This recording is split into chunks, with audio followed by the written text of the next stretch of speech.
उनका राजा जी कहत रहे अपना अपना है नई नवेली दुल्हन अपना मेहरारू से किए जी देखा आर लागल बाड़े गेहूं के कटनिया गोरी कि गेहूं के कटनी चलता देखा आहर लागल बाड़े गेहूं के कटनिया गोरी ए और तले ले अइहा का हमरा के दाल भात नीमन ना लगे सब्जी नीमन ना लगी ये सब हमरा के अच्छा ना लगेला कुछ नया चीज लेके अइहा कहत रे का आहर लागल बाड़े गेहूं के कटनिया गोरी ए और तले ले अइहा और तले ले अइहा सतुआ प चटनिया गोरी ले ले अइहा सतुआ प चटनिया गोरी ले ले अइहा सतुआ प चटनिया गोरी ले ले अइहा सतुआ और लागल बाड़े गेहूं के कटनिया गोरी लागल बाड़े गेहूं के कटनिया गोरी तनी भाव में रहल कर तनी भाव में एक भाव के मतलब ही ना कि तू हमरा में सट जा हां ना अरे माथा तनी ढक दो तनी दुल्हन के पहचान तक ना अरे नया न तू फोहरी जैसन काहे करेलो दुल्हन नियर कर हां इहे होला भाव हां ना आर लागल बाड़े गेहूं के कटनिया गोरी भैया हो आर लागल बाड़े गेहूं के कटनिया गोरी और तले ले अइहा सतुआ प चटनिया गोरी ले ले अइहा सतुआ प चटनिया गोरी ले ले अइहा सतुआ प चटनिया गोरी ले ले अइहा सतुआ प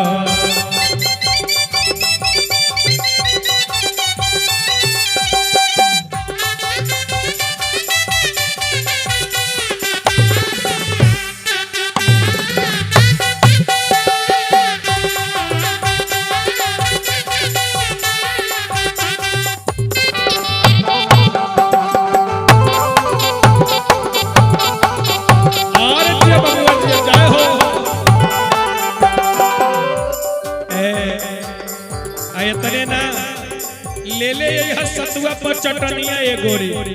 जब सतुआ पर चटनी लेके आइबो ओही गेहूं के खेत में तू अपना हाथे से सतुआ सनीह हम खाई चटनी खाए और जब सतुआ खा ले ना तो सुन अरे बोझ बांधब चाहिए खारी हनिए गोरी बोझ बांधब चाहिए खारी हनिए गोरी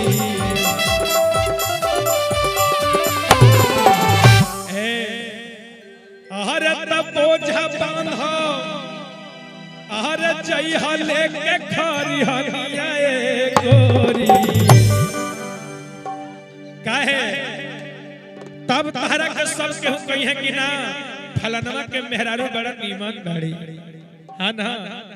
आर बोझ बांधब चाहिए खारी हनिया गोरी अरे सास ससुर करी है तोर बड़ैया गोरी सास ससुर करी है तोर हिनिया गोरी सास ससुर करी है लक्ष्मीनिया गोरी सास को के करी है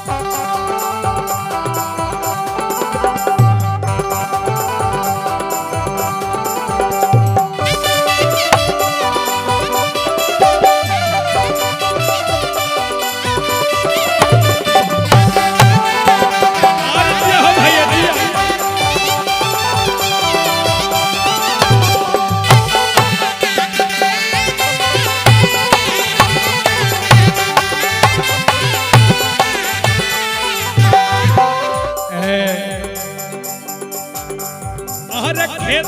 में होई खूब खटलिए गोरी खेत में होई खूब खटलिए गोरी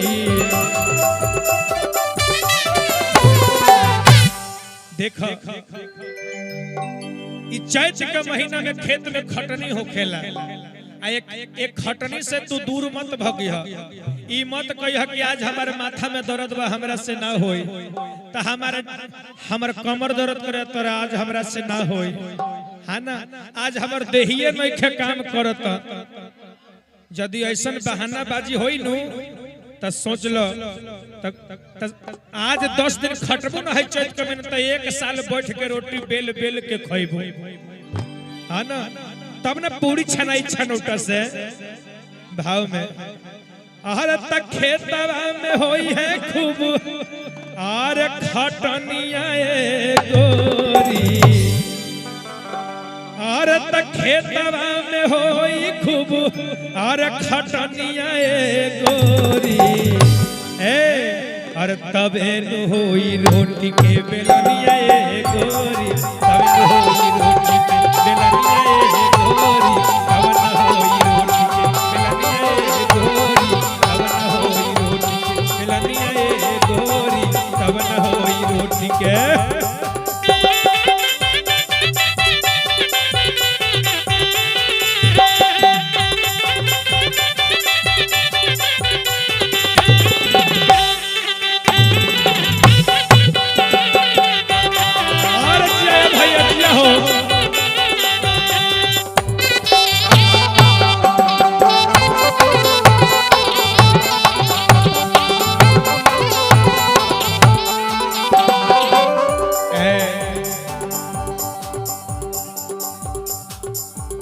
हर बालक बेदर्द संग में कटिहा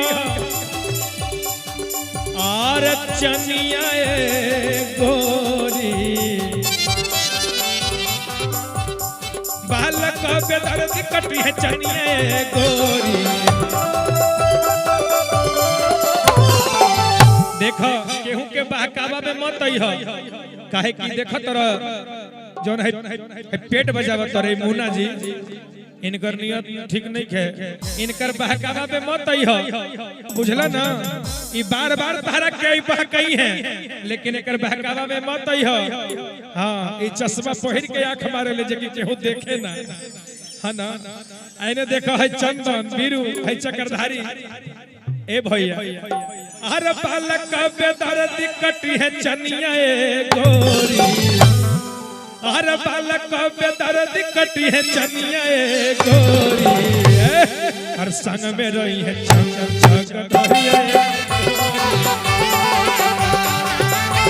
संग में रही है चंदन गोरी ले ले यही हसतुआ पर चटनिया गोरी